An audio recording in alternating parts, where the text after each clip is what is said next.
ಮೆಚ್ಚುವೆ ನಿಮ್ಮ ಹಿರಿಮೆಗೆ ಶಿರವ ಬಾಗಿನ ಮನವು. ಪ್ರತಿ ವರ್ಷ ಈ ಫೆಬ್ರವರಿಯಲ್ಲಿ ಮದ್ಯವ್ಯಸನಿ ಪಾಲಕರ ಮಕ್ಕಳ ಕುರಿತಾಗಿ ಯಾರೆಲ್ಲ ಆರೈಕೆದಾರರಿದ್ದಾರೆ, ಯಾವುದೆಲ್ಲ ಗುಂಪುಗಳು ಮಕ್ಕಳ ಜೊತೆ ಕೆಲಸ ಮಾಡ್ತಾ ಇರ್ತಕ್ಕಂಥ ವರ್ಗದವರಿಗೆ ನಾವು ಮಾಹಿತಿ ಕಾರ್ಯಕ್ರಮಗಳನ್ನು ಅರೇಂಜ್ ಮಾಡ್ತೇವೆ. ವಿಶ್ವದಾದ್ಯಂತ ಈ 2ನೇ ವಾರವನ್ನು ಮದ್ಯವ್ಯಸನಿ ಪಾಲಕರ ಮಕ್ಕಳ ಜಾಗೃತಿ ಸಪ್ತಾಹ ಅಂತ ಆಚರಿಸಲಾಗ್ತದೆ.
ಮತ್ತೆ ಬಳಸ್ತಾ ಇರತಕ್ಕಂಥ ಶಬ್ದ, ಯಾಕಂದರೆ ಸುಲಭವಾಗಿ ಅರ್ಥ ಆಗಲಿ ಅಂತ ಆರಂಭದಲ್ಲಿ ಚಿಲ್ಡ್ರನ್ ಆಫ್ ಆಲ್ಕೋಹಾಲಿಕ್ಸ್ ಅಂತ ಹೇಳ್ತೇನೆ. ಬಟ್ ನಾವು ಈಗ ದಿನನಿತ್ಯ ಬಳಕೆಯಲ್ಲಿ ಆಲ್ಕೋಹಾಲಿಕ್ ಶಬ್ದ ಬಳಸ್ತಾ ಇಲ್ಲ. ಯಾಕಂದರೆ ಯಾವುದೋ ಒಂದು ಶಬ್ದಕ್ಕೊಂದು ಕಳಂಕ ಸೇರ್ಕೊಂಡು ಬಿಡುತ್ತೆ, ಅದು ನಮ್ಮ ದೃಷ್ಟಿಯನ್ನು ಕೂಡ ಅದೇ ರೀತಿ ಮಾಡುತ್ತೆ ಅನ್ನೋ ಕಾರಣಕ್ಕೆ ಈಗ ಮುಂಚೆ ನೋಡಿದ್ವಲ್ಲ, ಕುಷ್ಠರೋಗ ಅಂತಂದರೆ ಅದಕ್ಕೆ ತುಂಬ ಭಯ ಪಡ್ತಿದ್ರು ಜನ. ಅದಕ್ಕೆ ಆಮೇಲೆ ಅದನ್ನು ಆ್ಯನ್ಸನ್ಸ್ ಡಿಸೀಸ್ ಅಂತ ಮಾಡಿದರು. ಸೊ ಅದಕ್ಕೆ ಸೇರ್ಕೊಂಡಿರ್ತಕ್ಕಂಥ ಕಳಂಕನ ಕಡಿಮೆ ಮಾಡಲಿಕ್ಕೋಸ್ಕರ ಈ ಶಬ್ದಗಳ ಬದಲಾವಣೆ ಕೂಡ ಆಗ್ತದೆ ವೈದ್ಯಕೀಯ ವಿಭಾಗದಲ್ಲಿ. ಹಾಗೆ ಈಗ ನಾವು ಕೂಡ ನಮ್ಮ ವೃತ್ತಿ ಬಾಂಧವರಲ್ಲಿ ಮಾತಾಡ್ತಿರ್ಬೇಕಾದ್ರೆ ನಾವು ಚಿಲ್ಡ್ರನ್ ಆಫ್ ಆಲ್ಕೋಹಾಲಿಕ್ಸ್ ಅಂತ ಹೇಳಿದ್ರೆ ಅವರು ಫಸ್ಟು ಇಂಥ ಒಳ್ಳೆ ಕೆಲಸ ಮಾಡ್ತಿದ್ದೀರಾ ಅಂತ ಹೇಳೋದಿಲ್ಲ, ಯಾಕೆ ಇನ್ನೂ ಆಲ್ಕೋಹಾಲಿಕ್ ಶಬ್ದ ಯೂಸ್ ಮಾಡ್ತಾ ಇದ್ದೀರಿ ಅಂತ ಕೇಳ್ತಾರೆ. ಆದರೆ ಈಗ ನಾನು ಚಿಲ್ಡ್ರನ್ ಆಫ್ ಅಡಿಕ್ಷನ್ ಅನ್ನೋ ಥರಕ್ಕೆ ಬಳಸಿದರೆ ಸುಮಾರು ಜನ ತಪ್ಪು ಅರ್ಥ ಮಾಡ್ಕೊಳ್ತಾರೆ. ಏನಂದರೆ ಈ ಮಕ್ಕಳು ಆಲ್ರೆಡಿ ಅಡಿಕ್ಷನ್ಸಿಗೆ ಒಳಗಾಗ್ತಾ ಇದ್ದಾರಲ್ಲ, ಕಾಲ ಕೆಟ್ಟೋಯ್ತು ಅಂಥೇಳಿ ಫಸ್ಟ್ ಅದನ್ನು ಅರ್ಥ ಮಾಡ್ಕೊಳ್ತಾರೆ. ಬಟ್ ನಮ್ಮ ಇವತ್ತಿನ ಕಾರ್ಯಕ್ರಮದ ಉದ್ದೇಶ ಏನಂದರೆ, ಹೆತ್ತವರಲ್ಲಿ ಕುಡಿತ ಇದ್ದರೆ ಆ ಮಕ್ಕಳಲ್ಲಿ ಆಗುವ ಸಮಸ್ಯೆಗಳು. ಇಲ್ಲದಿದ್ದರೆ ನಾವು ಹೆತ್ತವರ ಕುಡಿತಕ್ಕೆ ನಿಮ್ಮನ್ನು ಕರ್ಕೊಂಡು ಬಂದು ಏನು ಮಾಡಬೇಕಾಗಿಲ್ಲ ಇಲ್ಲಿ ಶಿಬಿರ ಅಲ್ವಾ. ಸೊ ಹೆತ್ತವರಲ್ಲಿ ಕುಡಿತ ಇದ್ದಾಗ ಅವರ ಮನೆಯ ಮಕ್ಕಳಿಗೆ ಏನು ಕುಂದುಕೊರತೆಗಳಾಗ್ತದೆ, ಭಾವನಾತ್ಮಕ ಸಮಸ್ಯೆಗಳಾಗ್ತದೆ, ಅದಕ್ಕೆ ಸಹಾಯ ಮಾಡಲಿಕ್ಕೆ ಒಂದು ಸಮಾಜದ ವರ್ಗವನ್ನು ನಾವು ಸೃಷ್ಟಿಸಬೇಕು. ಯಾರಾದರೂ ಜವಾಬ್ದಾರಿ ತಕ್ಕೊಳ್ತಾರೋ ಬಿಡ್ತಾರೋ, ಇದು ನನ್ನ ಕೆಲಸ ಅಲ್ಲ, ನನಗೆ ಬೇಕಾದಷ್ಟಿದೆ ಅಂತ ಕೈ ಚೆಲ್ಲಿದರೆ ಕೊನೆಗೆ ಉಳಿಯುವ ಒಂದು ಆಶಾ ಕಿರಣ ಅಂದರೆ ಅದು ಶಿಕ್ಷಕರು. ಕೊನೆಯ ಭರವಸೆ ಅಂತ ನಾವು ನಂಬುವಂಥದ್ದು ಇದು ಶಿಕ್ಷಕರು ಅಂತ ನಾವು ಅಂದುಕೊಳ್ತೇವೆ. ನೀವು ಅಂದುಕೊಳ್ಳಿ, ಶಿಕ್ಷಕರು ಮತ್ತು ಮದ್ಯವ್ಯಸನಿ ಪಾಲಕರ ಮಕ್ಕಳು ಅಂತ. ಅಂದರೆ ಶಿಕ್ಷಕರಾಗಿ ನಾವು ಈ ಮಕ್ಕಳನ್ನು ನಮ್ಮ ತರಗತಿಯಲ್ಲಿ ಹೇಗೆ ಗುರುತಿಸ್ಬೋದು, ಹೇಗೆ ಸಹಾಯ ಮಾಡ್ಬೋದು ಅಂತ ತುಂಬ ಸೂಕ್ಷ್ಮ ವಿಚಾರ. ಈ ಶಿಬಿರಕ್ಕೆ ನಾವು ಅಟೆಂಡ್ ಮಾಡಿದ್ದೇವೆ, ನಾಳೆಯಿಂದ ಹೋಗಿ ಯಾರ್ಯಾರು ನಿಮ್ಮ ತಂದೆ ಕುಡಿತಾನೆ ಎದ್ದೇಳಿ ಅಂತ ಹೇಳುವಂಥದ್ದಲ್ಲ. ನಾವು ನಾಳೆಯಿಂದ ನಿಮಗೆ ಸ್ಪೆಷಲ್ ಕೇರ್ ತಗೊಳ್ತೇವೆ, ಯಾರ್ಯಾರು ನಿಮ್ಮ ತಂದೆ ತಾಯಿ ಕುಡಿತಾ ಇದ್ದಾರೆ ಬಂದು ನಮಗೊಂದು ಲಿಸ್ಟ್ ಕೊಡಿ ಅಂತಂದರೆ ಖಂಡಿತ ಯಾರು ಕೊಡೋದಿಲ್ಲ. ಈ ವರ್ಷದ ಧ್ಯೇಯವಾಕ್ಯವೇ ಇರೋದು ಬ್ರೇಕಿಂಗ್ ದ ಸೈಲೆನ್ಸ್. ಅಂದರೆ ಆ ಮಕ್ಕಳು ಸಾಕಷ್ಟು ತೊಂದರೆಗಳು ಅನುಭವಿಸ್ತಾ ಇದ್ದರೂ ಕೂಡ ಅವರು ಯಾರ ಹತ್ರ ಹೇಳ್ಕೊಳ್ತಿರೋದಿಲ್ಲ. ಯಾಕಂದರೆ ಹೇಳ್ಕೊಳ್ಳಿಕ್ಕೆ ಫಸ್ಟ್ ಭರವಸೆ ಬೇಕು, ಹೇಳ್ಕೊಳ್ಳಿಕ್ಕೆ ಫಸ್ಟ್ ನಂಬಿಕೆ ಬೇಕು. ಈಗಾಗಲೇ ಉಪಾಧ್ಯಾಯ ಸರ್ ಮಾತಾಡ್ತಾ ಹೇಳಿದರು, ಏನಂದರೆ ಅಲ್ಲಿ ಒಂದು ನಿಮ್ಮ ಗಂಭೀರತೆ ಅಥವಾ ಒಂದು ಭಯದ ವಾತಾವರಣ ನೀವು ತೆಗೆದುಬಿಡಿ, ಅವರಲ್ಲಿ ಸರ್ಜನಶೀಲತೆ ಹೊರಗೆ ಬರ್ತದೆ ಅಂತೇಳಿ. ಆ ರೀತಿ ಈ ಬ್ರೇಕಿಂಗ್ ದ ಸೈಲೆನ್ಸ್, ಅವರ ಮಕ್ಕಳ ಮೌನ ಮುರಿದು ನಮ್ಮ ಹತ್ರ ಮಾತಾಡಬೇಕಂದ್ರೆ ಮೊದಲು ಇವರು ನಾನು ನಂಬಲರ್ಹ ವ್ಯಕ್ತಿ ಅನ್ನೋದನ್ನು ನಾವು ದೃಢಪಡಿಸ್ಬೇಕು ಅವರಿಗೆ. ನಮ್ಮ ಚೇಂಬರ್ಗೆ ಮಕ್ಕಳು ಬಂದಿರ್ತಾರೆ ಸಹಾಯಕ್ಕೋಸ್ಕರ, ಅವರ ಸಮಸ್ಯೆಗಳನ್ನೆಲ್ಲ ಕೇಳಿಸ್ಕೊಂಡ ಮೇಲೆ ನಾವು ಅವರ ತಂದೆ ತಾಯಿಗಳನ್ನ ಕರೆದು ಮಾತಾಡ್ತೀವಿ. ಅವನಿಗೆ ಈ ರೀತಿ ಸಮಸ್ಯೆ ಆಗ್ತಾಯಿದೆ ನೋಡಿ, ಅವನು ಶಾಲೆಗೆ ಸೀನಿಯರ್ಸ್ ಈ ಥರ ತೊಂದರೆ ಮಾಡ್ತಾ ಇದ್ದಾರೆ, ಅವನು ಬಾತ್ರೂಮ್ ಹೋದಾಗ ಒಂದು ಚಡ್ಡಿ ಎಳಿತಾರಂತೆ, ಅದಕ್ಕೋಸ್ಕರ ಅವ್ನು ಶಾಲೆಗೆ ಹೋಗ್ತಾ ಇಲ್ಲ ಅಂತ ಹೇಳಿದಾಗ ಫಸ್ಟ್ ಅಪ್ಪ ಅಮ್ಮ ಏನು ಹೇಳ್ತಾರೆ ಗೊತ್ತಾ, ಅವ್ನು ನಮ್ಮ ಹತ್ರ ಹೇಳಲೇ ಇಲ್ಲ, ನಮ್ಮ ಹತ್ರ ಹೇಳಿದ್ರೆ ನಾವು ನಿಮ್ಮ ಹತ್ರ ಕರ್ಕೊಂಡು ಬರ್ತಿರ್ಲಿಲ್ಲ. ನೀವು ಹೇಳುವ ವಾತಾವರಣ ಕೊಡದಿದ್ದದಕ್ಕೋಸ್ಕರ ಅವನು ನಿಮ್ಮ ಹತ್ರ ಹೇಳಿದರೆ ಫಸ್ಟ್ ನೀವೇನು ಹೇಳ್ತೀರಿ, ನಿಂದೇ ತಪ್ಪಿರುತ್ತೆ, ನೀನು ಯಾಕೆ ಅವನ ಜೊತೆ ಹೋಗಿದ್ದಿ, ನೀನೇ ಪ್ರಾಬ್ಲಮ್ಮು ಅಂಥೇಳಿ ಹೇಳ್ತೀರಿ ಅಂಥೇಳಿ ಹಿಂದೆ ನೀವು ಆಲ್ರೆಡಿ ದೃಢಪಡಿಸಿದ್ದೀರಿ. ಅದಕ್ಕೋಸ್ಕರ ಅವನು ಇವ್ರ ಹತ್ರ ಹೇಳಿ ಪ್ರಯೋಜನ ಇಲ್ಲ. ಅಮ್ಮನ ಹತ್ರ ಬಂದು ಮಗು ಹೇಳ್ತದೆ, ಅಮ್ಮ ಮನೆಗೆ ಅಂಕಲ್ ಬರ್ತಾರಲ್ಲ ಅವ್ರು ನನಗೆ ಏನೋ ತಪ್ಪ ರೀತಿಯಲ್ಲಿ ಮುಟ್ತಾರೆ, ನೀನು ಇಲ್ಲದಾಗೆ ಮನೆಗೆ ಬರ್ತಾರೆ ಅಂತ ಹೇಳಿದ ತಕ್ಷಣ ಸುಮ್ಮನೆ ಅವ್ರಿಗೆ ನೀನಂದರೆ ತುಂಬ ಪ್ರೀತಿ, ಏನೇನೋ ತಪ್ಪರ್ಥ ಮಾಡ್ಕೊಳ್ಬೇಡ ಅಂತ ಅಮ್ಮ ಹೇಳಿದರೆ, ಇನ್ನೊಂದು ಸರಿ ಆ ಅಂಕಲ್ ಬಂದು ತೊಂದರೆ ಮಾಡ್ತಾಯಿದ್ರೆ ಅಮ್ಮನ ಹತ್ರ ಹೇಳೋದಿಲ್ಲ ಮಗು, ಯಾಕಂದರೆ ಅಮ್ಮನಿಗೆ ಹೇಳಿ ಪ್ರಯೋಜನ ಇಲ್ಲ ಅಂತ ನಿರ್ಧಾರ ಮಾಡಿರುತ್ತೆ. ಸೊ ಈ ಮಕ್ಕಳು ಆ ತಂದೆ ತಾಯಿಗಳ ಜೊತೆಗೆ ಬೆಳೀತಾ ಇರಬೇಕಾದ್ರೆ ಅವ್ರಿಗೆ 2 ವಿಚಾರದಲ್ಲಿ ತೊಂದರೆ ಆಗಿರುತ್ತೆ. ಒಂದು ಬೇಸಿಕ್ ಟ್ರಸ್ಟ್ ಅಂತ ಹೇಳ್ತೇವೆ, ಒಂದು ನಂಬಿಕೆ, ಸಂಬಂಧಗಳಲ್ಲಿ ನಂಬಿಕೆ. ಏನಾದರೂ ನನಗೇನಾದ್ರು ತೊಂದರೆ ಆಯಿತು, ಈ ತಂದೆ ತಾಯಿ ನನ್ನ ಜೊತೆಗಿದ್ದಾರೆ, ಇವರು ನನಗೆ ಸಹಾಯ ಮಾಡ್ತಾರೆ ಅಂತ. ಬೇಸಿಕ್ ಸೆಕ್ಯೂರಿಟಿ, ಒಂದು ಸುರಕ್ಷಿತ ಭಾವನೆ. ನನಗೇನಾದ್ರು ಹೊರಗಿನವರು ತೊಂದರೆ ಮಾಡಲಿಕ್ಕೆ ಬಂತಂದರೆ ಇವರು ನನ್ನನ್ನು ಕಾಪಾಡ್ತಾರೆ. ಆದರೆ ಈ ಮದ್ಯಪಾನ ಅಥವಾ ಯಾವುದೇ ದುಶ್ಚಟಗಳಿರ್ತಕ್ಕಂಥ ಮನೆಗಳಲ್ಲಿ ಏನಾಗಿರ್ತದಂದರೆ ಇವರನ್ನು ಕಾಪಾಡಬೇಕಾಗಿರ್ತಕ್ಕಂಥ ವ್ಯಕ್ತಿಗಳೇ ಅವ್ರನ್ನ ಯಾರೋ ಕಾಪಾಡಬೇಕಾಗಿರ್ತದೆ. ಅವರು ತಮ್ಮ ವ್ಯಕ್ತಿತ್ವ ದೋಷಗಳಲ್ಲೋ ಅಥವಾ ಕುಡಿತದ ಅಮಲಿನಲ್ಲೋ ಅವರು ತಪ್ಪಾಗಿ ನಡ್ಕೊಳ್ತಾ ಇರ್ತಾರೆ. ಅವ್ರದ್ದು ಕೋಪ ವಿಪರೀತ, ಅವ್ರದ್ದು ಸಿಟ್ಟು ವಿಪರೀತ, ಅವ್ರ ದುಃಖ ವಿಪರೀತ, ಅವರು ಒಬ್ರಿಗೊಬ್ರು ಕಿತ್ತಾಡ್ಕೊಳ್ತಾರೆ. ಇವ್ರಿಗೆ ಅಪ್ಪ ಅಮ್ಮ ಇಬ್ಬರು ರಕ್ಷಣೆ ಮಾಡೋಕ್ಕಿದ್ದಾರೋ ಅಂದ್ಕೊಂಡಿದ್ದವ್ರಿಗೆ ಇವನು ಹೋಗಿ ಅಪ್ಪನ ಎತ್ಕೊಂಡು ಬರಬೇಕು, ರಸ್ತೆಯಲ್ಲಿ ಬಿದ್ದಾಗ ಅವನನ್ನು ಎತ್ಕೊಂಡು ಬರಬೇಕು, ಅಪ್ಪ ಬಂದ ಅಮ್ಮನನ್ನು ಹೊಡಿಲಿಕ್ಕೆ ಬಂದಾಗ ಅಮ್ಮನನ್ನು ಇವನು ಪ್ರೊಟೆಕ್ಟ್ ಮಾಡಬೇಕು. ಅಂತಹ ಪರಿಸ್ಥಿತಿ ಇದ್ದಾಗ ಅವರಿಗೆ ಆ ಮೂಲ ಭದ್ರತೆ ಭಾವನೆ ಹೊರಟೋಗುತ್ತೆ, ಸುರಕ್ಷಿತ ಭಾವನೆ ಹೊರಟೋಗುತ್ತೆ. ದೊಡ್ಡವರು ನನಗೆ ಸಹಾಯಕ್ಕಿರೋದು ಅನ್ನೋ ಭಾವನೆ ಹೊರಟೋಗ್ಬಿಡುತ್ತೆ. ಹಾಗಾಗಿ ದೊಡ್ಡವರನ್ನು ಮಕ್ಕಳು ನಂಬುವುದಿಲ್ಲ. ಇವರೆಲ್ಲ ಒಂದೇ, ಸುಮ್ಮನೆ ಹೇಳ್ತಾರಷ್ಟೇ. ಸಾಯಂಕಾಲ 6 ಗಂಟೆಗೆ ಬರ್ತೀನಿ ಅಂತ ಹೋದಪ್ಪ ಬೆಳಗ್ಗೆ 6 ಆದರೂ ಬಂದಿಲ್ಲ. ಇವ್ರನ್ನೆಲ್ಲ ನಂಬಲಿಕ್ಕಿಲ್ಲ. ಸೊ ನಂಬಲು ಅರ್ಹರಲ್ಲ. They don't trust any adult relationships. ಆ ನಂಬಿಕೆನ ನಾವು ವಾಪಸ್ಸು ಮತ್ತೆ ಮಾಡಬೇಕು. ನಾನು ನಿಮಗೆ ಸಹಾಯ ಮಾಡ್ತೀನಿ ಅಂತ ಹೇಳ್ತೀನಿ, ನೀನು ಬರೋದೇ ಇಲ್ಲ, ಬರಲ್ಲ ಅವನು, ನೀವು ಹೋಗಬೇಕು ಅವನ ಹತ್ರ. ನಿನಗೆ ಕಷ್ಟ ಅಂತ ಹೇಳಿದರೆ ನನಗೆ ಹೇಳಿದರೆ ನಾನು ಸಹಾಯ ಮಾಡ್ತಿರ್ಲಿಲ್ಲ, ನಿನಗೆ ಫೀಸ್ ಕಟ್ಟೋಕ್ಕಾಗಲಿಲ್ಲ ನನಗೆ ಹೇಳಿದರೆ ನಾನು ಕಟ್ತಿರ್ಲಿಲ್ವ, ನೀನು ಯಾಕೆ ಶಾಲೆ ತಪ್ಪಿಸಿದ್ದು? ಇಲ್ಲ, ಶಾಲೆ 2 ದಿನ 3 ದಿನ ಬರ್ತಾ ಇಲ್ಲ, ನನಗೆ ಆಲೋಚನೆ ಇರಬೇಕಿತ್ತು ಏನು ಕಾರಣಕ್ಕೆ ಬರ್ತಾ ಇಲ್ಲ ಅಂತ. ಆ ಹೊಸ ಕಾಳಜಿ ನನಗೆ ಬೇಕು. ನೋಡೋ ನೀನು ಚೆನ್ನಾಗಿ ಓದ್ತಾ ಇಲ್ಲ, ನಿಮ್ಮ ಅಪ್ಪ ಕುಡ್ದು ಹೇಗೋ ಹಾಳಾಗ್ತಿದ್ದಾರೆ, ನೀವು ಅಪ್ಪನಂಗೆ ಆಗ್ಬಿಡ್ತೀಯಾ. ತರಗತಿಯಲ್ಲಿ ನಾವು ಹೇಳಿದರೆ ಸಹಾಯ ಮಾಡೋದಕ್ಕಿಂತ ಹೆಚ್ಚು ತೊಂದರೆ ಮಾಡ್ದಂಗೆ ಅವನಿಗೆ. ಬಂದು ಏನೋ ಅವಾಚ್ಯ ಶಬ್ದಗಳು ಮಾತಾಡ್ತಾನೆ ಅವನು, ಶಾಲೆಯಲ್ಲಿ ಮಾತಾಡಿದ್ರೆ ನಮ್ಗೆ ಗೊತ್ತು, ಅದನ್ನು ಆಮೇಲೆ ಕರೆದು ಸ್ಟಾಫ್ ರೂಮಲ್ಲಿ ಸರಿ ಮಾಡಲಿಕ್ಕೆ ಪ್ರಯತ್ನ ಮಾಡ್ಬೋದು ವಿನಃ ನೇರವಾಗಿ ಶಾಲೆಯಲ್ಲಿ ತಕ್ಷಣಕ್ಕೆ ಸಹಾಯ ಮಾಡ್ತೀನಿ ಅನ್ನೋ ದೃಷ್ಟಿಯಲ್ಲಿ ಅವನಿಗೆ ಲೆಕ್ಚರ್ ಕೊಡೋದು ಬೇಡ. ಒಂದು ವಿದ್ಯಾರ್ಥಿ 7ನೇ ತರಗತಿಯಲ್ಲಿ ಓದ್ತಾ ಇದ್ದ. ಅವನಿಗೆ 7ನೇ ತರಗತಿ ಓದ್ತಾ ಇರಬೇಕಾದ್ರೆ ಅವನು ಶಾಲೆ ಎದುರುಗಡೆ, ನಮ್ಮ ದುರದೃಷ್ಟ ಶಾಲೆ ಎದುರುಗಡೆ ವೈನ್ ಶಾಪ್ಗಳು ಇರ್ತದೆ. ಪ್ರತಿನಿತ್ಯ ಅವರ ತಂದೆ ಅಲ್ಲಿ ಬಂದು ಕುಡಿದು ಗಲಾಟೆ ಮಾಡ್ತಾರೆ. ಆ ಬಾರ್ನವರು ಬಂದು, ಆ ಬಾರಿನ ಹುಡುಗ ಕ್ಲೀನರ್ ಬಂದು ಕರೀತಾನೆ, ಇಂಥ ಹುಡುಗನ ಕಳಿಸಿ, ಅಬ್ಬಯ್ಯನ ಕಳಿಸಿ ಅಂತ ಹೇಳ್ತಾರೆ. ಇವರು ಶಾಲೆ ಶಿಕ್ಷಕರೇ, ಅಬ್ಬಯ್ ನಿಂದೊಂದು ದಿನ ಕತೆ ಆಯ್ತು ಮರೆ, ನೀವು ಅಪ್ಪ ಅಲ್ಲಿ ಗಲಾಟೆ ಮಾಡ್ತೀವಿ ಅಂತ, ಹೋಗಿ ಮನೆಗೆ ಬಿಟ್ಟು ಬಾ ಅಂತ ಟೀಚರ್ ಕಳಿಸೋದು ಮಗನ. ಈ ಮಗು 2ನೇ ದಿನ 3ನೇ ದಿನ 4ನೇ ದಿನ ಮನೆಯಿಂದ ಶಾಲೆಯಿಂದ ಎದ್ದು ಹೋಗ್ತಾನೆ. 4ನೇ ದಿನದ ನಂತರ ಅವನು ಶಾಲೆಗೆ ಬರೋದೇ ಇಲ್ಲ. ಟೀಚರು ತಲೆ ಕೆಡಿಸ್ಕೊಳ್ಳೋದಿಲ್ಲ, ಯಾಕೆ ವಾಪಸ್ ಅವ್ನು ಬರಲಿಲ್ಲ ಅಂತ. ಹೋಯ್ತು ಒಂದು ತಲೆನೋವು. ಇಲ್ಲದ್ರೆ ದಿನ ನನ್ನ ಕ್ಲಾಸಲ್ಲಿ ಅವನ ತಂದೆ ಕುಡಿಯೋದು ಗಲಾಟೆ ಮಾಡೋದು, ಇವನು ಕರ್ಕೊಂಡು ಹೋಗ್ಲಿಕ್ಕೆ ಹೋಗೋದು, ಇದೇ ಆಗ್ತಾಯಿತ್ತು. ಈಗ ಸದ್ಯಕ್ಕೆ ಆ ತಲೆನೋವು ತಪ್ಪಿತು ಅಂತ ಶಿಕ್ಷಕರು ಇರ್ಬೋದು. ಇದು ಆಗಬಾರ್ದು. ಸೊ ಈ ನಮ್ಮ ತರಗತಿಯಲ್ಲಿ ಇರ್ತಕ್ಕಂತಹ ಇಂತಹ ಅಸಹಾಯಕ ಮನೆಯ ಮಕ್ಕಳಿಗೆ ನಾವು ಕೊನೆಯ ಆಶಾಕಿರಣ ಆಗಿರಬೇಕು. Growing up in alcoholic family, ಅದು ಅವರದಲ್ಲದ ತಪ್ಪು. ಯಾರು ಅವರ ತಂದೆ ತಾಯಿಗಳದ್ದು ತಪ್ಪು ಅಂತ ನಾನು ಹೇಳೋದಿಲ್ಲ. ನಾವು ಮನೋವೈದ್ಯರು ಇದನ್ನೊಂದು ಕಾಯಿಲೆ ಅಂತ ಪರಿಗಣಿಸ್ತೇವೆ. ಅದರಲ್ಲೂ ಒಂದು ಕೌಟುಂಬಿಕ ಕಾಯಿಲೆ. ತಂದೆ ಕುಡಿದು ಗಲಾಟೆ ಮಾಡ್ತಾ ಇರೋದು ಒಂದು ಕಾಯಿಲೆ. ಅವನ ತೊಂದರೆ ಜೊತೆಗೆ ಅವನಿಗೆ ಮರುದಿನ ಅವನಿಗೆ ಇನ್ನಷ್ಟು ಕೋಪ ಮಾಡಿಕೊಂಡು ಇನ್ನಷ್ಟು ಜಗಳ ಮಾಡುವಾಗೆ ಉರಿತಾ ಇರುವ ಬೆಂಕಿಗೆ ತುಪ್ಪ ಹಾಕುವಂಥ ನಡತೆಗಳಿರ್ತಕ್ಕಂಥ ಮನೆಯವರು ಇರ್ತಕ್ಕಂಥದ್ದು ಒಂದು ರೀತಿಯ ಕಾಯಿಲೆ ಇರ್ತದೆ. ಆ ಅವೆರಡರ ಮಧ್ಯೆ ಈ ಮಕ್ಕಳು ಹೆಚ್ಚು ತೊಂದರೆಗೆ ಒಳಗಾಗ್ತಾ ಇರ್ತಾರೆ.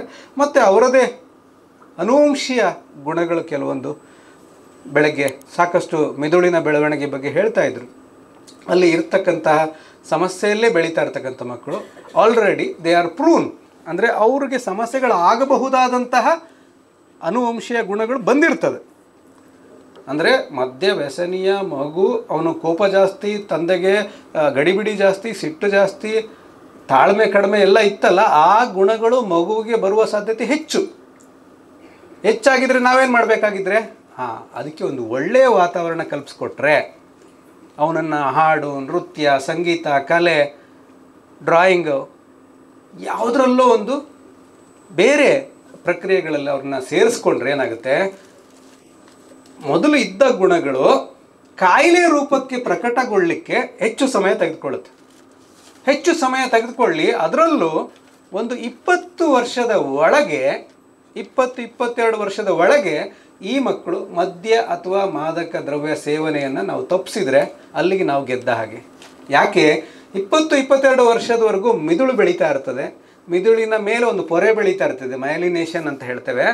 ಆ ಮೈಲಿನೇಷನ್ನು ನಮ್ಮ ಮಿದುಳಿಗೆ ಮತ್ತು ಈ ನರವ್ಯೂಹಕ್ಕೆ ಒಂದು ಪ್ರೊಟೆಕ್ಷನ್.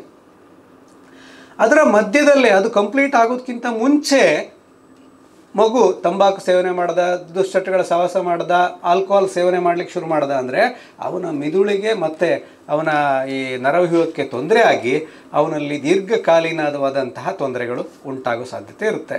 ಸೊ ಹಾಗಾಗಿ ನಮ್ಮ ಶಿಕ್ಷಕರ ಕರ್ತವ್ಯ, ನಮ್ಮ ಜೊತೆಗೆ ಈ ಮಕ್ಕಳು ಒಂದು 10 ವರ್ಷ ಇರ್ತಾರೆ, 15 ವರ್ಷ ಇರ್ತಾರೆ, 17 ವರ್ಷದವರೆಗೂ ನಮ್ಮ ಜೊತೆಗೆ ಇರ್ತಾರೆ. ಅಲ್ಲಿ ಒಂದು ಪೂರಕ ವಾತಾವರಣ. ನಾವೇನು ಮಾಡೋದು ಸರ್, 4 ಗಂಟೆವರೆಗೂ ನಾವು ಬೇಕಿರೋ ಅವ್ರಿಗೆ ಸಹಾಯ ಮಾಡ್ಬೋದು. ಆಮೇಲೆ ಒಂದು ಪ್ಲ್ಯಾನ್, ಆಫ್ಟರ್ ಸ್ಕೂಲ್ ಅವರ್ಸ್ ಏನು ಮಾಡಬಹುದು. ನನಗೆ ಗೊತ್ತು ಇವನು ಮನೆಗೆ ಬೇಗ ಹೋದರೆ ಮನೇಲಿ ಓದುವ ವಾತಾವರಣ ಇಲ್ಲ, ಅರ್ಧ ಗಂಟೆ ಕೂತ್ಕೊ ಇಲ್ಲಿ. ನಾನು ಹೇಳಿರ್ತೀನಿ ವಾಚ್ಮ್ಯಾನಿಗೆ, ನೀನು ಕೂತು ಹೋಮ್ವರ್ಕ್ ಮುಗಿಸಿ ಬುಕ್ಸ್ ಇಲ್ಲೇ ಇಟ್ಟು ಮನೆಗೆ ಹೋಗು. ನಾಳೆ ಹೋಮ್ವರ್ಕ್ ಮಾಡಿಲ್ಲ ಅಂತ ನೆಪ ಹೇಳಲಿಕ್ಕಿಲ್ಲ. ಸರ್ ರಾತ್ರಿ ಓದ್ಲಿಕ್ಕೆ ಕೂತ್ಕೊಂಡಿದ್ದೆ, ಅಪ್ಪ ಬಂದು ಗಲಾಟೆ ಮಾಡಿದರು, ಅಮ್ಮನಿಗೆ ಹೊಡಿತಾ ಇದ್ದರು, ಇನ್ನೂ ನೆಪ ಹೇಳಲಿಕ್ಕಿಲ್ಲ. ಮುಗಿಸಿ ಹೋಗು, ಪರವಾಗಿಲ್ಲ, ನಾನು ಕೂತ್ಕೊಳ್ತೇನೆ, ನೀನು ಕೂತ್ಕೊಂಡು ಮುಗಿಸ್ಕೊಂಡು. ಆಫ್ಟರ್ ಸ್ಕೂಲ್ ಅವರ್ಸ್ ಇಲ್ಲಿ ಕೋಚಿಂಗ್ ಕ್ಲಾಸಸ್ ಇದೆ, ಯಕ್ಷಗಾನಕ್ಕೆ ಸೇರು, ನೃತ್ಯಕ್ಕೆ ಸೇರು, ಡ್ರಾಯಿಂಗಿಗೆ ಸೇರು, ನಾನು ನಿನಗೆ ಹಣ ವ್ಯವಸ್ಥೆ ಮಾಡಿಸಿಕೊಡ್ತೇನೆ ಯಾರಾದರೂ ದಾನಿಗಳ ಹತ್ರ. ಅವರಿಗೆ ಇಲ್ಲದ ಕಲ್ಪನೆಗಳನ್ನು ನಾವು ಹಾಕಿ ಆ ಮಕ್ಕಳು ಮನೆಗೆ ಹೋಗುವ ಹಾಗೆ, ಸೇಫ್ ಆಗಿರುವ ಹಾಗೆ ನಾವು ನೋಡ್ಕೊಳ್ಳಿಕ್ಕೆ ಸಾಧ್ಯ ಇದೆ. ಪಂಜಾಬ್, ಹರಿಯಾಣ ಕ್ಷೇತ್ರದಲ್ಲಿ ಕೆಲವೊಂದು ಸರಿ ದುಶ್ಚಟಗಳ ಹಾವಳಿ ಜಾಸ್ತಿ ಆದಾಗ ಒಂದು ಶಾಲೆಯಲ್ಲಿ ಒಂದು ಎಕ್ಸ್ಪೆರಿಮೆಂಟ್ ಮಾಡಿದರು. 4 ಶಾಲೆಗೆ ಬಿಡ್ತಾ ಇತ್ತು. ಮನೆಯಲ್ಲೆಲ್ಲ ಪೇರೆಂಟ್ಸ್ ಬರೋದು 6-7 ಗಂಟೆ ನಂತರ, ಎಲ್ಲ ವರ್ಕಿಂಗ್ ಪೇರೆಂಟ್ಸ್ ಎಲ್ಲ 2 ತಾಸು ಫ್ರೀಡಮ್. ಆವಾಗ ಈ ಮಕ್ಕಳು ಎಲ್ಲ ದುಶ್ಚಟಗಳಿಗೆ ಒಳಗಾಗೋ ಸಾಧ್ಯತೆ ಜಾಸ್ತಿ ಇತ್ತು. ಶಾಲೆನೇ ಆ ಪ್ರಿನ್ಸಿಪಾಲ್ರು ಮಾಡಿದ ಒಂದು ಬದಲಾವಣೆ ಏನಂದರೆ 4 to 6 ಕಂಪಲ್ಸರಿ ಹುಡುಗಿರು ಎಲ್ಲರೂ ಫುಟ್ಬಾಲ್ ಆಡಬೇಕು, ಗ್ರೌಂಡಲ್ಲೇ ಇರಬೇಕು.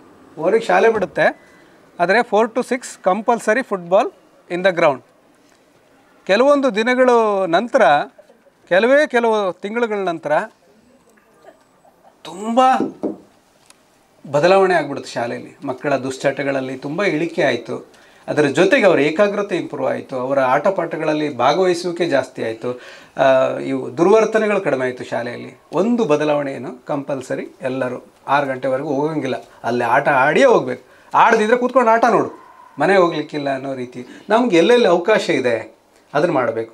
ಈ ಮನೆಯ ಮಕ್ಕಳಿಗೆ ಏನಾಗಿರುತ್ತೆ ಅಂದರೆ ಅವ್ರಿಗೊಂದು ಆತ್ಮಾನುಭೂತಿ ಇಲ್ಲ. ಅವರು ತಮ್ಮ ಬಗ್ಗೆ ತಮಗೆ ಬೇಸರ ಮನಸ್ಸಲ್ಲಿ, ನಾನು ಯಾಕೋ ಕೆಟ್ಟ ಮಗು ಇರಬೇಕು, ಅದಕ್ಕೆ ನನಗಿಂತಹ ವಾತಾವರಣ ಸಿಕ್ಕಿದೆ, ನಾನು ಒಳ್ಳೆಯವನಲ್ಲ. ಯಾರೋ ಅವ್ರ ತಲೆಯಲ್ಲಿ ತುಂಬಿಟ್ಟಿರ್ತಾರೆ ಏನಂದರೆ, ನೀನು ಹುಟ್ಟಿದ ಮೇಲೆ ಅಪ್ಪ ಜಾಸ್ತಿ ಕುಡಿಯೋಕ್ಕೆ ಶುರು ಮಾಡಿದ್ದು, ನೀನು ಹುಟ್ಟಿದ ಮೇಲೆ ನಮ್ಮದು ಅಂಗಡಿಯೆಲ್ಲ ಲಾಸ್ ಆಯಿತು. ಅವನು ಕುಡಿಯೋಕ್ಕೆ ಶುರು ಮಾಡಿದ ಮೇಲಿಂದ ಅಂಗಡಿ ಲಾಸ್ ಆಗಿರುತ್ತೆ. ಅದಕ್ಕೆ ಕೋಇನ್ಸಿಡೆಂಟಾಗಿ ಅವನಿಗೊಂದು ಮಗು ಹುಟ್ಟಿರುತ್ತೆ ಅಷ್ಟೇ. ಅದು ಬಿಟ್ಟರೆ ಇವನು ಹುಟ್ಟಿದ ತಕ್ಷಣ ನಮಗೆ ಅಂಗಡಿ ಲಾಸ್ ಆಯಿತು ಇನ್ನೊಂದು. ಆ ಮಗುವಿನ ತಲೆಯಲ್ಲೇನು, ನಾನು ಏನಾದರೂ ತಪ್ಪು ಮಾಡಿದರೆ ನನ್ನ ಮನೆಯಲ್ಲಿ ಸಮಸ್ಯೆಗಳು ಜಾಸ್ತಿ ಆಗ್ತದೆ, ನನ್ನ ಮನೆಯ ಸಮಸ್ಯೆಗೆ ಕಾರಣ ನಾನೇ ಅಂತ ನಂಬಿರುತ್ತೆ. ಆ ನಂಬಿಕೆ ನಾವು ಬ್ರೇಕ್ ಮಾಡಬೇಕು.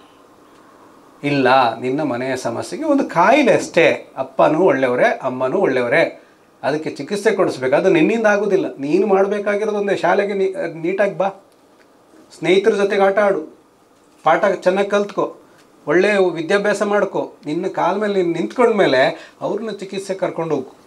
ಈಗ ಸದ್ಯಕ್ಕೆ ಅವ್ರ ಕೆಲಸ ಅವರೇ ಮಾಡ್ಕೊಳ್ಳಿ, ಅವ್ರ ಚಿಕಿತ್ಸೆ ಅವರೇ ತೆಗೆದುಕೊಳ್ಳಿ. ನಿನ್ನ ಮನೆಯ ಸಮಸ್ಯೆಗೆ ನೀನು ಕಾರಣ ಅಲ್ಲ. ಏನು ಮಾಡ್ತಾ ಇರುತ್ತೆ ಮಗು, ಅವನೇನು ನಂಬಿರುತ್ತೆ, ನಾನು ತುಂಬ ಅಚ್ಚುಕಟ್ಟುತನದಿದ್ದರೆ ನನ್ನ ಮನೆ ಸಮಸ್ಯೆಗಳು ಕಡಿಮೆ ಆಗುತ್ತೆ, ನಾನು ಕಷ್ಟಪಟ್ಟು ಓದಿದರೆ ನನ್ನ ಮನೆ ಸಮಸ್ಯೆಗಳು ಕಡಿಮೆ ಆಗುತ್ತೆ, ನಾನು ಶಾಲೆ ರಜೆ ಹಾಕಿ ಹಾರ್ಡ್ ವರ್ಕ್ ಮಾಡಿ ಅಮ್ಮನಿಗೆ ಸಹಾಯ ಮಾಡಬೇಕು, ಮನೆಯ ಸಮಸ್ಯೆಗಳನ್ನು ನಾನು ತೆಗೆದುಕೊಳ್ಬೇಕು ಅಂಥೇಳಿ ಸಣ್ಣ ವಯಸ್ಸಿಗೆ ಹೆಚ್ಚಿನ ಜವಾಬ್ದಾರಿಗಳು ತೆಗೆದುಕೊಳ್ಳಿಕ್ಕೆ ಶುರು ಮಾಡ್ತಾರೆ. ಅದನ್ನು ನಾವು ತಪ್ಪಿಸ್ಬೇಕು. ಆ ಬಾಲ್ಯವನ್ನು ಅನುಭವಿಸ್ಬೇಕು, ಮನೋರಂಜನೆ ಅನುಭವಿಸ್ಬೇಕು. ಇಲ್ಲದಿದ್ದರೆ ಏನಾಗುತ್ತೆ, ಸಣ್ಣ ಭುಜಕ್ಕೆ ದೊಡ್ಡ ಜವಾಬ್ದಾರಿಗಳು ಬಿದ್ದುಬಿಡುತ್ತೆ. ನಮಗೆ ನೋಡುವ ಖುಷಿ ಆಗ್ತದೆ. ಒಂದು 6ನೇ ಕ್ಲಾಸ್ ಮಗು ಬೆಳಗ್ಗೆ ಎದ್ದು ಮನೇಲಿ ಅಡುಗೆ ಮಾಡ್ತಾನಂತೆ, ಅಮ್ಮನಿಗೆ ಸಾಂಬಾರು ಮಾಡ್ತಾನಂತೆ, ಬಟ್ಟೆ ತೊಳೆದು ಬರ್ತಾನಂತೆ. ಆಗ್ಬೋದು ಮರೆ, ಎಂಥ ಒಳ್ಳೆ ಹುಡುಗರನ್ನ ಪಡೆದಿದ್ದೀರಿ ನೀವು. ಇಲ್ಲ, ತಪ್ಪು. ಹುಡುಗ ಒಳ್ಳೆಯವನೇ, ಆದರೆ ನಾವು ತಂದೆ ತಾಯಿಯಾಗಿ ತಪ್ಪು ಮಾಡ್ತಾ ಇದ್ದೀವಿ. ಅಲ್ಲ ಸರ್, ಪಾಪ ಅವ್ರ ತಂದೆ ಕುಡಿದು ಗಲಾಟೆ ಮಾಡ್ತಾರೆ, ಅವ್ರ ತಾಯಿಗೆ ಸ್ವಲ್ಪ ಸಹಾಯ ಆಗಲಿ. ತಾಯಿ ಬೇರೆ ದಾರಿ ಹುಡುಕೊಳ್ಬೇಕು. ಮಕ್ಕಳನ್ನು ಶಾಲೆಯಿಂದ ತಪ್ಪಿಸಿ ನನಗೆ ಸಹಾಯ ಮಾಡಲಿಕ್ಕೋಸ್ಕರ ಅವನನ್ನು ಉಳಿಸ್ಕೋಬೇಕಾಗಿಲ್ಲ. ಅದಕ್ಕೆ ಬೇರೆ ದಾರಿ ಮಾಡೋಣ. ಇಲ್ಲ ಪರವಾಗಿಲ್ಲ, ಅವನು ಶಾಲೆಯಿಂದ ಬಂದ ಮೇಲೆ ಆ ಕೆಲಸ ಮಾಡಲಿ, ಪರವಾಗಿಲ್ಲ, ಅದಕ್ಕೆ ವ್ಯವಸ್ಥೆ ಬೇರೆ ಮಾಡೋಣ. ಆದರೆ ಅವನ ಓದು, ಬಾಲ್ಯ, ಸ್ನೇಹಿತರ ಜೊತೆಗೆ ಒಡನಾಟ ಅದನ್ನು ತಪ್ಪಿಸಬಾರ್ದು ಅಂತ. ಈ ಮಕ್ಕಳ ಆ ಅಪರಾಧಿ ಪ್ರಜ್ಞೆ, ನನ್ನಿಂದಾಗಿ ಮನೆಯ ಸಮಸ್ಯೆಗಳನ್ನು ಅನ್ನೋದನ್ನು ಫಸ್ಟ್ ನಾವು ದೂರ ಮಾಡಬೇಕು. ಇಲ್ಲಪ್ಪ, ನೀನು ಒಳ್ಳೆ ಮಗುವೇ, ನಿನ್ನ ತಂದೆ ತಾಯಿಗೆ ಇರ್ತಕ್ಕಂಥದ್ದು ಸಮಸ್ಯೆ ಅಂತ ಹೇಳಿ. ಮತ್ತು ಅವರು ಈ ತಂದೆ ತಾಯಿಗಳು ಜೊತೆಗೆ ಅವರ ನಂಬಿಕೆಯನ್ನು ಕಳ್ಕೊಳ್ಳೋದ್ರಿಂದ ನಿಮ್ಮನ್ನು ಕೂಡ ನಂಬೋದಿಲ್ಲ. ನಿಮ್ಮಲ್ಲಿ ತಂದೆ ತಾಯಿಯನ್ನು ಅವರು ನೋಡ್ತಾ ಇರೋದ್ರಿಂದ ಹಲವಾರು ಬಾರಿ ಶಿಕ್ಷಕರ ಮೇಲೆ ಕೂಡ ಸಿಟ್ಟು ತೋರಿಸ್ಬೋದು. ಯಾಕಂದರೆ ಅವ್ರ ಅಮ್ಮ ಯಾವಾಗಲೂ ಕಿರಿಕಿರಿ ಮಾಡ್ತಾ ಇರ್ತಾರೆ, ಚಿರಿಪಿರಿ ಮಾಡ್ತಾರೆ. ಬರೀ ಈ ಮಕ್ಕಳಂತಲ್ಲ, ಎಲ್ಲ ಮಕ್ಕಳು ಅಷ್ಟೇ. ಅವರು ಅಮ್ಮ ಏನು ಮಾಡಿದ್ರು ಅದರಲ್ಲಿ ತಪ್ಪು ಹುಡುಕ್ತಾ ಇರ್ತಾರೆ. ನೋಡೋ ಹೆಂಗೆ ಮಾಡಿದೀಯಾ, ಇವತ್ತು ನೀಟಾಗಿ ಇಟ್ಟಿದ್ದಾನ, ಹಾಂ ನಿನ್ನೆ ಯಾಕೆ ಹೀಗೆ ಇಡಲಿಲ್ಲ. ಇವತ್ತು ನೀಟಾಗಿ ಇಟ್ಟಿದ್ದನ್ನು ಹೊಗಳೋದು ಬಿಟ್ಬಿಡ್ತಾರೆ. ದಿನ ಹೀಗೆ ಇಟ್ಟರೆ ಚೆನ್ನಾಗಿರಲ್ವ, ಸುಮ್ಮನೆ ನನ್ನ ಹತ್ರ ಬೈಸ್ಕೊಳ್ತೀಯಲ್ಲ, ನಂದು ತಲೆ ಹಾಳು ಮಾಡ್ತೀಯ. ಇವತ್ತು ನೀಟಾಗಿ ಇಟ್ಟಿದ್ದಕ್ಕೆ ಅಮ್ಮ ಅಷ್ಟು ಬೈತಾ ಇರ್ತಾರೆ. ನಾವು ಅದೇ ರೀತಿ ಶಾಲೆಯಲ್ಲಿ ಮಾಡಿದರೆ, ನೆನ್ನೆ ಹೋಮ್ವರ್ಕ್ ಮಾಡಿದ್ದು ಬೈದಿತ್ತು, ಬಿಟ್ಟುಬಿಡಿ. ಇವತ್ತು ಒಳ್ಳೆ ಕೆಲಸ ಮಾಡಿದ್ದಾನೆ, ಇವತ್ತು ಒಳ್ಳೆ ಫುಟ್ಬಾಲ್ ಆಡಿದ್ದಾನೆ, ಎಂಥ ಗೋಲ್ ಮರ ಹೇಳೋದು ಬಿಟ್ಟು ಇದರಲ್ಲೆಲ್ಲ ಮಾಡ್ಕೊಂಡಿರ್ತಾನೆ, ಓದೋದ್ರಲ್ಲಿಲ್ಲ ಅಂತ. ಇವಾಗ ಹೊಗಳ್ಬೇಕಾಗಿರೋದನ್ನ ನಾವು ಬಿಟ್ಟು ಮತ್ತೆ ಇನ್ನೊಂದು ಯಾವುದೇ ಎತ್ಕೊಳ್ಳೋದು. ಆವಾಗ ಏನಾಗುತ್ತೆ, ಅವನಿಗೆ ನಮ್ಮ ಮುಖದಲ್ಲಿ ಅವನ ಅಮ್ಮನ ಮುಖ ಬಂದ್ಬಿಡುತ್ತೆ. ಎರಡೂ ಸೇಮ್, ಹೆಸರು ಚೇಂಜ್ ಮಾಡಿದರೆ ಎರಡೂ ಒಂದೇ ಅಂತ ಅನಿಸುತ್ತೆ. ಇಲ್ಲಿ ನಾವು ಅಮ್ಮನ ಬದಲಾದ ರೂಪ ಆಗಬೇಕಾಗಿದೆ. ಯಾಕಂದರೆ ಮನೇಲಿ ಆಗ್ತಿರೋದು ಅದೇ, ಅವರು ತಪ್ಪು ಹುಡುಕೋದೆ, ಅಪ್ಪ ಬಂದು ಹೊಡೆಯೋದೆ, ಅಪ್ಪ ಬಂದು ತಪ್ಪು ಹುಡುಕೋದೆ.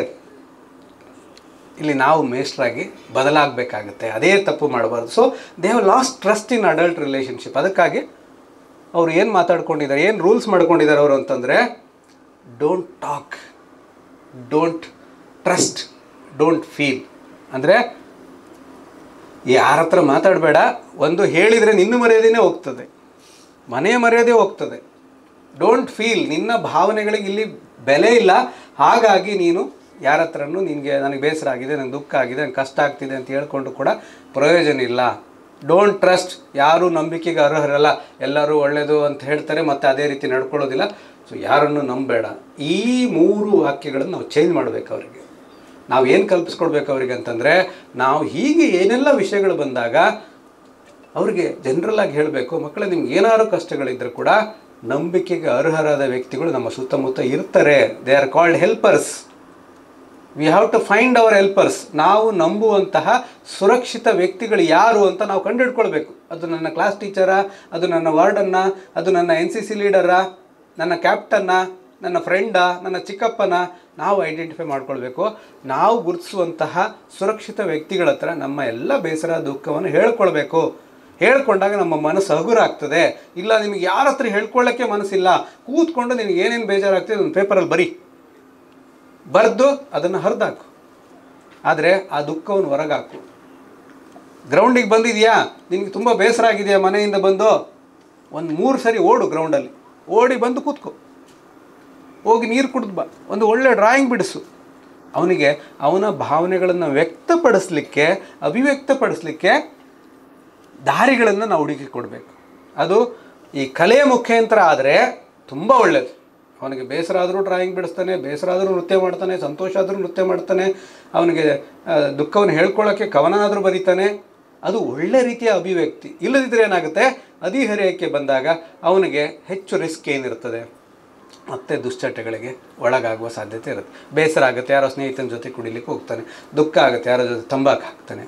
ಇದನ್ನು ತಪ್ಪಿಸ್ಲಿಕ್ಕೆ ನಮಗೆ ಸಾಧ್ಯ ಇದೆ. ಅವರ ಮನಸ್ಸಿನಲ್ಲಿ ಏನು ಭಾವನೆ ಇರ್ತದಂದರೆ, ನಾನು ಆಲ್ರೆಡಿ ಹೇಳಿದೆ, ನಾನು ಅಚ್ಚುಕಟ್ಟಾಗಿದ್ದರೆ, ತುಂಬ ನೀಟಾಗಿದ್ದರೆ ನನ್ನ ಮನೆ ಸಮಸ್ಯೆಗಳು ಕಡಿಮೆ ಆಗುತ್ತೆ ಅಂತ. ಹಾಗಾಗಿ ಓದಿದ್ದನ್ನೇ ಓದೋದು, ಬರೆದದನ್ನೇ ಬರೆಯೋದು, ಬರೆಯುವಾಗ ಸ್ವಲ್ಪ ಕಾಟ ಚಿತ್ತಾದರೂ ಫುಲ್ ಹರಿದು ಮತ್ತೆ ಇನ್ನೂ ಸರಿ ಬರೆಯೋದು. ಓದುವಾಗ ಅವನೇನೋ ತನ್ನಷ್ಟಕ್ಕೆ ರೂಲ್ಸ್ ಹಾಕ್ಕೊಳ್ತಾನೆ, ನಾನು ಸಮಸಂಖ್ಯೆಯ ಪೇಜಿಂದನೇ ಓದಬೇಕು, ಇಲ್ದಿದ್ರೆ ಫೇಲ್ ಆಗಿಬಿಡ್ತೇನೆ ಅಂತ. ಒಂದು 10 ಪುಟ ಓದಿರ್ತಾನೆ, ಆಮೇಲೆ ಅವನಿಗೆ ಡೌಟ್ ಬರುತ್ತೆ, ನಾನು ಸಮಸಂಖ್ಯೆಯಿಂದ ಶುರು ಮಾಡಿದ್ನ ಬೆಸ ಸಂಖ್ಯೆಯಿಂದ ಶುರು ಮಾಡೋದು, ಮತ್ತೆ ಮೊದಲಿಂದ ಓದಬೇಕು. ನಮಗೆ ಈ ಗೀಳು ಮನೋಬೇನೆ ಇರ್ತಕ್ಕಂಥವ್ರ ಬಗ್ಗೆ ಕೇಳಿದಾಗ ನಗು ಬರ್ತದೆ. ಆದರೆ ಅವ್ರಿಗೆ ಆ ಅಚ್ಚುಕಟ್ಟುತನನೇ ಅವರಿಗೆ ಶಾಪ ಆಗಿರ್ತದೆ. ಹೋಗಿ 9 ಗಂಟೆಗೆ ಸೇರಲೇಬೇಕು, ನಾನು 30 ವರ್ಷ ಸರ್ವೀಸಲ್ಲಿ 9 ಗಂಟೆ ಮುಂಚೆ ತಡವಾಗಿ ತಲುಪಿದ್ದೇ ಇಲ್ಲ ಅಂತ ಹೇಳೋದು ಹೆಮ್ಮೆ ಆಗಿದ್ದರೂ ಕೂಡ ಪ್ರತಿದಿನ 9 ಗಂಟೆ ಒಳಗೆ ಅಲ್ಲೋಗಿ ತಲುಪೋವರೆಗೂ ಮನಸ್ಸಿಗೆ ಕಿರಿಕಿರಿ, ಜೊತೆಗಿದ್ದವ್ರ ಮೇಲೆ ಕೂಗಾಟ, ಮಕ್ಕಳ ಮೇಲೆ ಕಿರ್ಚಾಡೋದು, ಇದೆಲ್ಲ ಆಗ್ಬಿಟ್ಟಿರುತ್ತೆ. ಸೊ ಈ ಅಚ್ಚುಕಟ್ಟುತನ ಸಣ್ಣ ವಯಸ್ಸಿನಿಂದ ಅವರ ಮನಸ್ಸಿನಲ್ಲಿ ಏನಂದರೆ, ನಾನು ತುಂಬ ನೀಟಾಗಿದ್ದರೆ ಮನೇಲಿ ಏನು ತೊಂದರೆಗಳಿರೋದಿಲ್ಲ, ನಾನೇನಾದ್ರು ಈ ಅಚ್ಚುಕಟ್ಟುತನದಲ್ಲಿ ಏರುಪೇರು ಮಾಡಿಬಿಟ್ರೆ ನನ್ನ ಅಪ್ಪನಿಗೇನೋ ತೊಂದರೆ ಆಗಿಬಿಡುತ್ತೆ, ನನ್ನ ಅಮ್ಮನಿಗೇನೋ ತೊಂದರೆ ಆಗಿಬಿಡುತ್ತೆ. ಇಮ್ಯಾಜಿನ್ ಮಾಡ್ಕೊಳ್ಳಿ, ಈಗ ನೀವು ಏನೋ ಒಂದು ನಾನು ಮಾತಾಡ್ತಿರುವಾಗ ಪಾಯಿಂಟ್ಸ್ ಬರ್ಕೊಳ್ತಿದ್ದೀರಾ, ಬರ್ಕೊಳ್ಳುವಾಗ ನಿಮಗೆ ಒಂದು ಆಲೋಚನೆ ಬರುತ್ತೆ, ನಾನು ಏನು ತಪ್ಪಾಗಲಾರದೆ ಬರ್ಕೊಳ್ಬೇಕು, ಬರೆಯುವಾಗ ಒಂದು ಕಾಟ ಚಿತ್ತ ಆದರೆ ಅಲ್ಲಿ ನನ್ನ ಮಗುಗೆ ತೊಂದರೆ ಆಗುತ್ತೆ ಅಂತ ಒಂದು ಆಲೋಚನೆ ಬರುತ್ತೆ ಅಂತ ಇಟ್ಕೊಳ್ಳಿ, ಎಷ್ಟು ಭಯ ಆಗ್ಲಿಕ್ಕೆ ಶುರುವಾಗ್ಬಿಡುತ್ತೆ ಅಲ್ವಾ. ಆ ರೀತಿಯ ಆಲೋಚನೆಗಳು, ಅರ್ಥಹೀನ ಆಲೋಚನೆಗಳು ಪದೇ ಪದೇ ಬರೋದಕ್ಕೆ ನಾವು ಗೀಳೋ ಕಾಯಿಲೆ ಅಂತ ಹೇಳ್ತೇವೆ. ನಮಗೆ ಕೇಳಲಿಕ್ಕೆ ಅದು ನಾಚಿಕೆ ಅನಿಸುತ್ತೆ. ಅವನಿಗೆ ಇಲ್ಲಿ ಕೂತ್ಕೊಂಡು ಅಂತಂದರೆ ಅವ್ನು ಕೌಂಟ್ ಮಾಡೋಕ್ಕೆ ಶುರು ಮಾಡ್ತಾನೆ, ಈ ಲೈಟ್ಸ್ ಎಷ್ಟಿದೆ, ಈ ಲೈಟ್ಸ್ ಎಷ್ಟಿದೆ, ಇದರ ಇಂಟು ಎಷ್ಟು. ಇಲ್ಲಿಂದ ಹೋಗಬೇಕಾದ್ರೆ ಒಂದು ಟೈಲ್ಸ್ ಮೇಲೆ ನಡ್ಕೊಂಡು ಹೋಗ್ತಾನೆ, ಗೆರೆ ಮೇಲೆ ನಡ್ಕೊಂಡು ಹೋಗ್ತಾನೆ. ಗೆರೆಯಿಂದ ಆಚೆ ಬಿದ್ದರೆ ನಾನು ಇವತ್ತೇನೋ ಮನೆಯಲ್ಲಿ ಯಾರಿಗೂ ತೊಂದರೆ ಆಗುತ್ತೆ ಅಂತ ಅನಿಸುತ್ತೆ, ಆ ಗೆರೆ ಮೇಲೆ ನಡ್ಕೊಂಡು ಹೋಗ್ತಾನೆ. ಪ್ರತಿ 3 ಸ್ಟೆಪ್ ಆದಮೇಲೆ ಜಂಪ್ ಮಾಡಿ ಹೋಗಬೇಕು ಅಂತ ಆಲೋಚನೆ ಬರುತ್ತೆ. ಜಂಪ್ ಮಾಡುವಾಗ ಎಲ್ಲೋ ಒಂದು ಕಡೆ 3 ಟೈಲ್ಸ್ ಬಿಟ್ಟಲ್ಲ, 2 ಟೈಲ್ಸ್ ಬಿಟ್ಟು ಬಂದೆ ಅಂತ ಅನಿಸುತ್ತೆ. ನಾವು ಕೆಲವೊಮ್ಮೆ ಚೆಕ್ ಮಾಡ್ತೀವಲ್ಲ, ಡೋರ್ ಚೆಕ್ ಮಾಡಿದ್ವಿ, ಟ್ಯಾಪ್ ಚೆಕ್ ಮಾಡಿದ್ವಿ, ಲೈಟ್ ಹಾಕಿದ್ದೀನಿ ಎಲ್ಲ ನೋಡಿದ್ವಿ ಅಂತ, ಆ ರೀತಿಯ ರಿಪೀಟೆಡ್ ಆಲೋಚನೆಗಳು. ಸೊ ಈ ಪರ್ಫೆಕ್ಷನ್ನ ನಾವು ಬ್ರೇಕ್ ಮಾಡಬೇಕು, ಒಂದು ಹಗುರ ವಾತಾವರಣವನ್ನು ಸೃಷ್ಟಿಸಬೇಕು.